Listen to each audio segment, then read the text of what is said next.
Yes, Meghan, your dad sucks, but it's time to get on with the job. It's been a tough week for the Duchess, but it's time to face up to some home truths. Here's the thing about marrying into the royals. You are not just getting a new family to spend Christmas, Easter and the trooping of a Kahlua with a clan who is banned from playing Monopoly and loves nothing more than decimating the pheasant population of Norfolk with large bar rifles. You are getting a full-time job, complete with annoying bosses, key co-workers, deadlines and dull responsibilities. The last week proves that Meghan doesn't quite get that yet. This current brouhaha began when 5 friends of the Duchess of Sussex gave totally spontaneous and not at all choreographed interviews to People, portraying the former actress as some sort of modern-day Mother Teresa meets Martha Stewart with her home-cooked dinners for Harry and predilection for spending her spare time finding perfect scented candles for the guest rooms.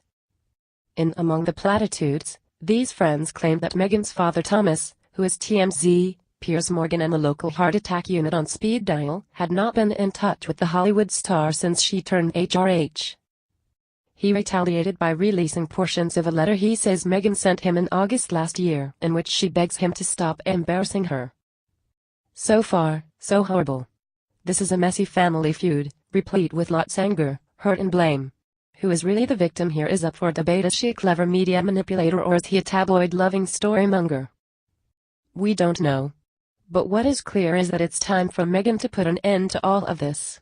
She had to know when she sanctioned the People's story that Thomas would retaliate in the only way he knows how, by going to the media and spilling all the tea. This Markle family drama is like some sort of terrible tabloid Gordian knot. Meghan obviously feels deeply aggrieved about the tsunami of negative stories about her that have hit the headlines, from her 5 a.m. emailing ways to allegedly demanding St. George's Chapel be spritzed with something like Glade to get rid of that musty smell, to the notion she is Duchess difficult. However, she is missing the bigger picture. The former Suits star is only perpetuating this messy family situation.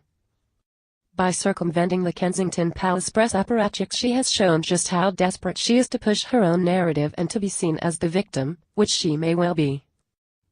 But she is forgetting something imperative to royal life. It's not about you. It's about whomever's face is on the stamps.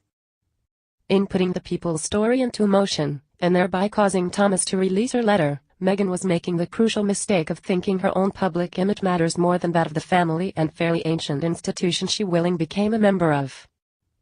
Being a Windsor means putting your head down and getting on with the job of opening dog charities in Devon and propping up the fascinator industry.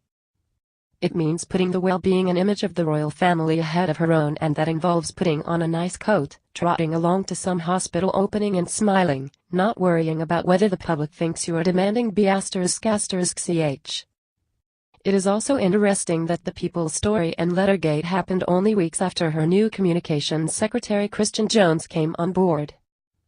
If this is the sort of advice he is giving her when they WhatsApp in the dim light of dawn while she practices her downward dog, I'd be thinking about sending him back to his former posting, managing the much less fraught situation that is Brexit.